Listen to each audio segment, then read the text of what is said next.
اعوذ باللہ من الشیطان الرجیم بسم اللہ الرحمن الرحیم وبہ نستعین وہو خیر معین۔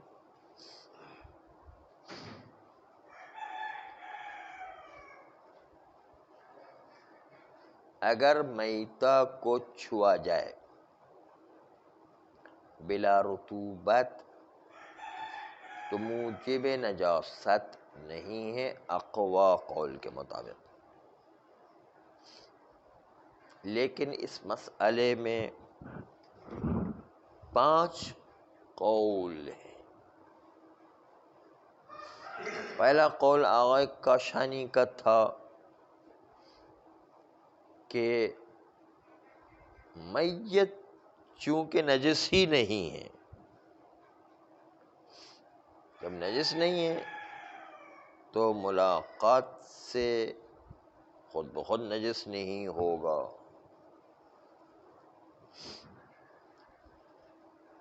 دوسرا قول بھی آغا کاشانی کی طرف نسبت دیا گیا، جس کو ابن ادریس نے بھی سرائر میں اختیار کیا ہے کہ میت نجس ہے لیکن منجس نہیں ہے، چاہے رطوبت کے ساتھ میت سے ملاقات ہو یا بدون رطوبت۔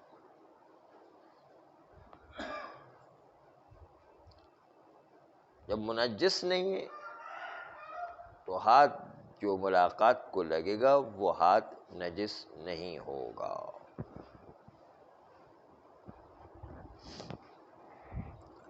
لیکن ظاہر کلام جو آغا کاشانی کی طرف سے حکایت کیا گیا ہے، اس مطلب کی مساعدت نہیں کرتا کہ نجس ہو منجس نہ ہو، اس مطلب کی مساعدت نہیں کرتا، یعنی یہ نسبت صحیح نہیں دی جا رہی ہے آغا کاشانی کی طرف، کیونکہ انہوں نے تو کچھ اور کہا ہے، اس سے یہ مطلب نکالنا ذرا مشکل ہے۔ جہاں پر آغا کاشانی نے یوں کہا ہے اذا لاقى جسد المیت اناء، جب کسی میت کے ساتھ کوئی برتن ٹکرائے، وجب غسلہ، واجب ہے اس میت سے ٹکرانے والے برتن کو دھویا جائے۔ اگر میت منجس نہیں ہے، جیسے کہ قول نقل کیا گیا ان کی طرف حکایت کرتے ہوئے، تو برتن کیوں نجس ہو گئے؟ اگر میت نجس کرنے کا کام ہی نہیں کرتی ہے تو برتن کے ٹکرانے کے باوجود برتن کو تو پاک ہونا چاہیے، اس کو دھونا کیوں واجب ہو جائے گا انہیں؟ آغا کاشانی نے تو یہ جملہ لکھا اذا لاقى جسد المیت اناء، اگر کسی میت کے بدن سے برتن ٹکرائے تو وجب غسلہ، تو اس برتن کو دھونا واجب ہے۔ اس سے تو پتہ چل رہا ہے کہ نجس ہو گیا۔ پھر آگے ایک جملہ اور لکھتے وَلَوْ لَاقَى ذَلِكَ الْإِنَاءُ مَائِعًا، اب یہ برتن جو نجس ہو گیا تھا آگے کسی پانی سے ٹکرائے، پانی اس سے لگ جائے، جو نجس برتن تھا اس سے پانی لگ جائے، تو لم ينجس المائع، یہ برتن پانی کو نجس کرنے کی صلاحیت نہیں رکھتا ہے۔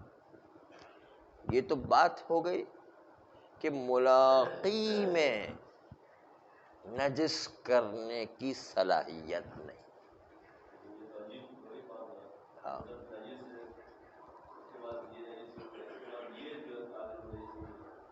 ہاں، یہ میت جو ہے اس کے سلسلے میں کہا کہ برتن ٹکرا جائے تو نجس ہے، واجب ہے دھونا، لیکن اب اس برتن سے پانی ٹکرا جائے پانی نجس نہیں ہوگا۔ یعنی ملاقی نجس، اس سے کوئی چیز ٹکرا جائے تو نجس نہیں ہوگی۔ ہاں، متنجس میں منجس کی صلاحیت نہیں، یوں سمجھ۔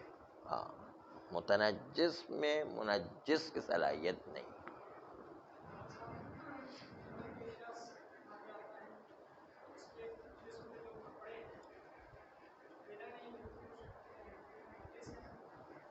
گیلا نہیں ہے تو ابھی تک نجس نہیں ہو۔ ہاں، گیلا نہیں ہے تو نجس نہیں ہونا چاہیے، گیلے نہیں تو نجس نہیں ہے۔ خوب، تو نکتے قابل توجہ یہ ہے کہ جو نسبت آغائے کاشانی کی طرف دی جا رہی ہے اور ان کے قول کو جب دیکھا جا رہا ہے تو دونوں میں تضاد نظر آ رہا ہے، دونوں میں فرق نظر آتا ہے۔ اس لیے کہتے ہیں یہ نسبت ظاہراً صحیح نہیں ہے۔ اس لیے جو ہے دوبارہ ہم آغائے کاشانی کا قول پڑھ رہے ہیں، اذا لاقا جسد المیت اناء، اگر میت کے بدن سے برتن ٹکرا جائے، وجب غسلہ، واجب ہے اس برتن کو دھونا، ولو لاقا ذلک الاناء مائعا، پھر یہی نجس شدہ برتن کسی پانی سے ٹکرا جائے تو پانی نجس نہیں ہوگا۔ یعنی یہ برتن نجس تو ہے لیکن منجس نہیں ہے، یہ ہوگا۔ پھر علت بھی لکھتے لأنه لم يلاق جسد المیت، کیونکہ پانی میت کے بدن سے تھوڑی ٹکرایا ہے کہ جو نجس تھا، پانی تو برتن یعنی ملاقی سے ٹکرایا ہے، اس لیے جو ہے وہ پانی نجس نہیں ہوگا۔ انتہا قول آغائے کاشانی۔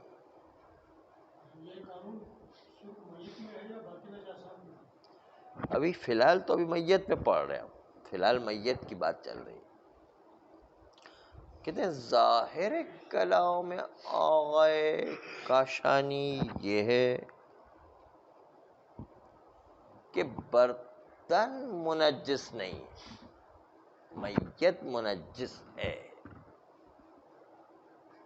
اس کو کہے ملاقی منجس نہیں ہے، لیکن ملاقہ جو خود میت تھا وہ منجس بھی ہے، ظاہر یہ لگ رہا ہے اسے، جبکہ نسبت کیا دی گئی کہ میت نجس ہے لیکن میت منجس نہیں ہے، میت کو منجس نہ ہونے کو نہیں کہا ہے، جبکہ نسبت میت کے منجس نہ ہونے کی دی گئی ہے، یہ نسبت غلط دے دی گئی۔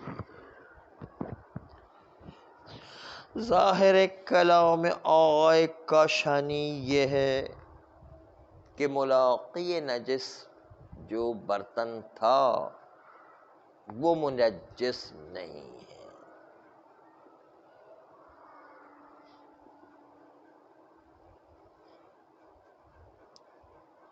نہ یہ کہ میت جو ہے نجس کرنے کا کام نہیں کرتا ہے، بلکہ میت تو نجس کرنے کا کام کرتا، تو میت تو نجس بھی ہے منجس بھی ہے، اس عبارت سے تو یہ پتہ چل رہا ہے۔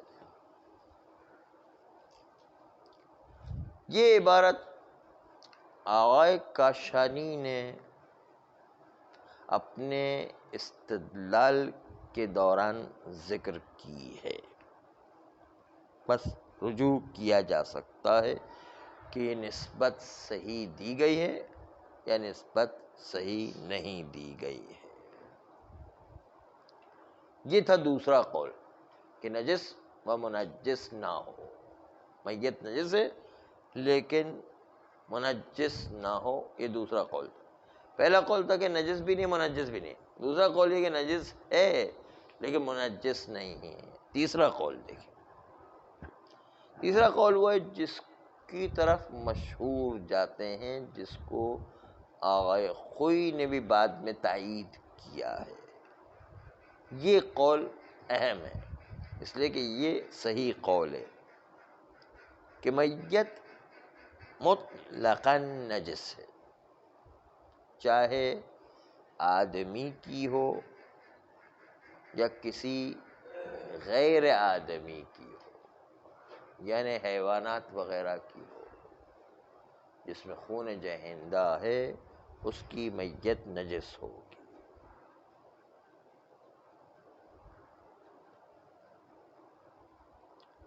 ایک تو خود نجس ہے، دوسرا یہ کہ آدمی کی میت ہو یا غیر آدمی کی میت، منجسیت بھی ہے اگر رطوبت کے ساتھ اس میت کو چھوا جائے،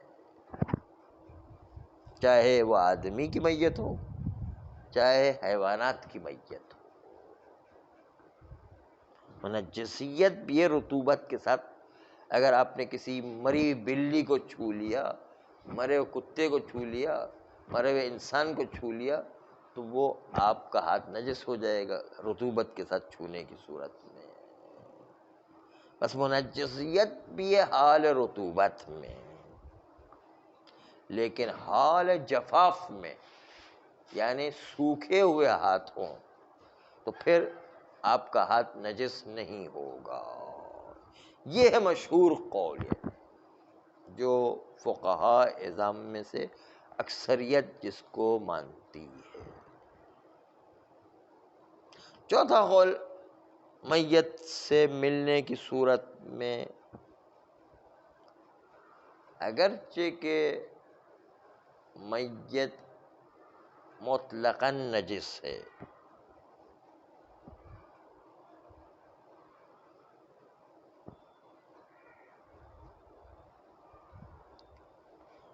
وہ کہتے ہیں کہ میت مطلقاً نجس ہونے کے ساتھ ساتھ باقی اور نجاسات سے آدمی کی میت فرق رکھتی ہے۔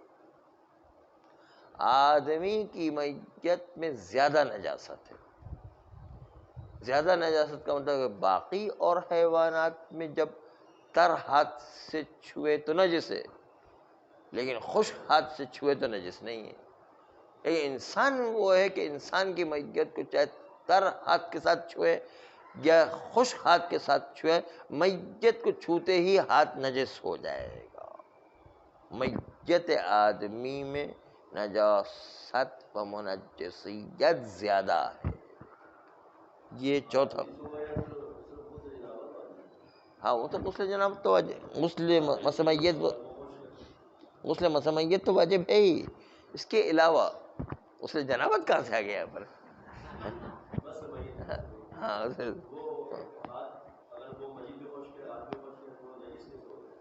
وہ یوں کہہ رہے، چوتھا قول ہے، بس مشہور کے خلاف یہ قول ہے کہ بھئی میت اتنی زیادہ منجسیت رکھتی ہے کہ خشک ہاتھ بھی لگائیں تو پھر جو ہے آپ کا ہاتھ نجس ہو گیا ہے، یہ کہتے ہیں۔ غسل مسمیت کے علاوہ کی بات ہے، غسل مسمیت اپنی جگہ پر، آپ ہاں اس میں تر خشک کی بات نہیں، اس میں ہاتھ لگائے تو نجس ہوئے، اس میں جو ہے غسل مسمیت واجب ہو جائے گا۔ جس طرح غسل مسمیت خشکی میں ہاتھ لگائیں پھر بھی جو ہے غسل مسمیت واجب ہو جایا کرتا ہے، اس طرح ہاتھ بھی چاہے خشک لگائیں تو بھی جو ہے انسان کا ہاتھ نجس ہو جائے گا۔ یہ چوتھا قول ہے مشہور کے خلاف۔ یعنی پانچواں قول اس سے بھی عالی ہے، وہ تو بہت عجیب طریقے سے لے گئے نے. اور وہ کہتے ہیں کہ فرماتے ہیں کہ میت آدمی نجس و منجس ہونے کے ساتھ ساتھ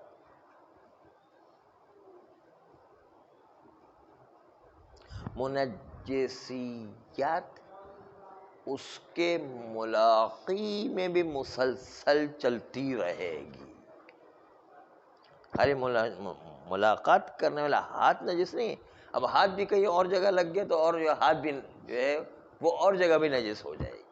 چاہے خشک ہاتھ لگائے، چاہے خشک ہاتھ سے ہم نے میت کو چھوا ہے، پھر بھی جو ہے وہ نجاست آگے چلتی چلی جائے گی. ملاقی میں بھی خشک ہاتھ لگنے کے باوجود آپ نے خشک ہاتھ میت پر لگائے، خشک ہاتھ آپ نے جو ہے پھر اپنی کتاب کو لگایا تو کتاب بھی نجس ہو جائے گی، ہاتھ بھی نجس ہوگا، کتاب بھی نجس ہوگی. تو یہ تو اور زیادہ کہ خشکی میں نجس تو ہونے کے ساتھ ساتھ مسلسل ملاقی کے اندر تسلسل کے ساتھ وہ ملاقی بھی نجس ہوتا چلا جائے گا، چاہے خشکی کے ساتھ لگایا جائے. یہ سب سے بالا تر قول نجاست کو ماننے میں. یہ 5 قول تھے ملاقات میت کی صورت. فرماتے ہیں کہ ان اقوال 5 میں سے صحیح وہ قول ہے کہ جس کی طرف مشہور جاتے ہیں اور صاحب عروہ نے اسی کا فتویٰ بھی دیا ہے کہ رطوبت کے ساتھ ہاتھ لگ جائے تو پھر نجس ہے، ورنہ خشکی میں ہاتھ لگے تو نجس نہیں. اس کی وجہ انشاءاللہ آہستہ آہستہ ظاہر ہوگی. جب ہم ایک ایک قول کو رد کر کے اس قول پر آئیں گے تو آپ اس کی وجہ ملاحظہ فرمائیں گے. پہلا قول یہ تھا کہ نجس ہی نہیں ہے، میت نجس ہی نہیں ہے، چاہے آدمی کی میت ہو چاہے حیوان کی میت جو ہے وہ نجس ہی نہیں ہے. وہ قول اس کو رد کرنے کے لیے وہ روایات کافی ہے کہ جو روایات یہ کہہ رہی ہیں کہ جب بھی میت سے کوئی چیز ملاقات کرتی ہے، کپڑا یا ہاتھ یا کوئی بھی چیز، تو اس کو دھونے کا امر کیا گیا کہ آپ اس کو دھو لو. اب مثلا کپڑا لگ گیا تو کپڑا دھو، ہاتھ لگ گیا تو ہاتھ دھو. مثلا یہ بتا رہا ہے کہ دھونے کا جو حکم آیا ہے وہ ارشاد کر رہا ہے اس بات کی طرف کہ میت نجس تھی تب تو دھونا واجب قرار دیا ہے.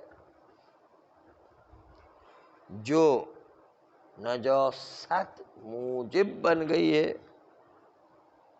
کہ میت کی نجاست کی وجہ سے ملاقی بھی نجس ہو گیا ہے، اور ملاقی کے نجس ہونے کے سے دھونے کا حکم دیا گیا ہے.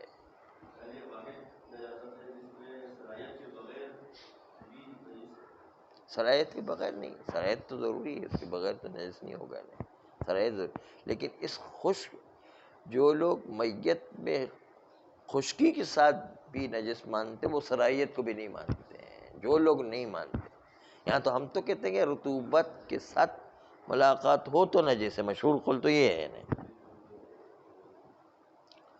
آئیے وہ روایت پڑھتے ہیں جس میں یہ دکھایا گیا کہ ہاتھ میت کو لگ جائے، کپڑا میت کو لگ جائے تو وہ رطوبت کے ساتھ لگنے کی صورت میں ہاتھ اور کپڑا نجس ہو جایا کرتا. اس روایت کو ملاحظہ فرمائیں. صحیح حلبی امام صادق علیہ السلام سے ایک حدیث میں قال سألتہ عن الرجل یصیب ثوبہ جسد المیت، میں نے امام علیہ السلام سے سوال کیا ایک ایسے مرد کے بارے میں کہ جس کا کپڑا میت کے بدن سے جا کے ٹکرا گیا. فقال، تو امام علیہ السلام نے کہا یغسل ما اصاب الثوب، دھوئے گا کپڑے کا وہ حصہ کہ جو بدن میت کے ساتھ جا کے لگ گیا ہے، اس کپڑے کے حصے کو پاک کرنا ضروری ہے جو رطوبت کے ساتھ لگ گیا ہے۔ یہ پہلی روایت۔ اس سے پتہ چلتا ہے کہ میت نجس اور منجس دونوں ہیں، تبھی تو جو ہے کپڑے کے اندر نجاست آئی اور دھونے کا حکم واجب آ گیا۔ دوسری روایت، یہ روایت اول تھی، روایت حلبی، صحیح ہے حلبی۔ دوسری روایت ابراہیم ابن میمون جو پہلے بھی گزر چکی ہے۔ اس کے علاوہ دوسری بھی چند روایات ہیں جس کے اندر مفہوم یہی ہے کہ اگر گیلا ٹکرا جائے، رطوبت کے ساتھ ٹکرا جائے، ہاتھ ہو یا کوئی بھی بدن کا حصہ ہو یا کوئی بھی کپڑا ہو، تو یہ سب کے سب رطوبت کے ساتھ ٹکرا جانے کی صورت میں نجس ہے، اور جو ہے اس نجس ہونے کے آثار میں سے یہ کہ انسان کو اس کو پاک کرنا پڑے گا۔ دھونا خود رہنمائی کر رہا ہے کہ نجس ہو گئے، تب تو دھونا واجب ہے، تب تو امام نے کہا کہ اس کو دھو لو۔ یعنی اگر کوئی یہ ادعا کرے کہ بھائی یہ دھونا میت سے ٹکرانے کی صورت میں تعبدی ہے، نہ ٹکرانے کی وجہ سے ملاقی میں نجاست آئی ہے، میت سے ہاتھ میں نجاست نہیں آئی ہے، بلکہ تعبداً کہا ہے کہ ہاتھ دھو لو، یہ لیت معلولیت نہیں لے رہے ہیں، سببیت کو چھوڑ رہے ہیں اور کہتے ہیں کہ نہیں ٹکرانے کی وجہ سے جو ہے دھونا نہیں ہے، بلکہ تعبداً امام نے کہا ہے دھو لو، تو ہم دھو لیتے ہیں۔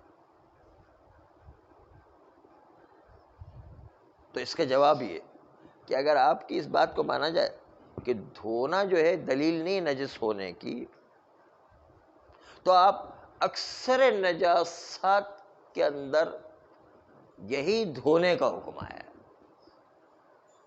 جس طرح میت دھونے کا حکم آیا، اکثر نجاسات پہ نجس کا لفظ صریح نہیں آیا بلکہ کہا کہ دھو لو۔ یہ دھونا ارشاد میں نجاست ہے، اگر اس ارشاد میں نجاست کو نہ مانے تو اکثریت نجاست کو نجس ہی نہیں مانیں گے۔ میت کی نجاست کو نہیں مانتے تو باقی نجاسات کی بھی نجاسات کو نہیں ملیں گے، سوائے کتے کے باقی کسی میں جو ہے نجس کا لفظ نہیں آیا ہے، بلکہ کہا ہے دھو لو۔ یعنی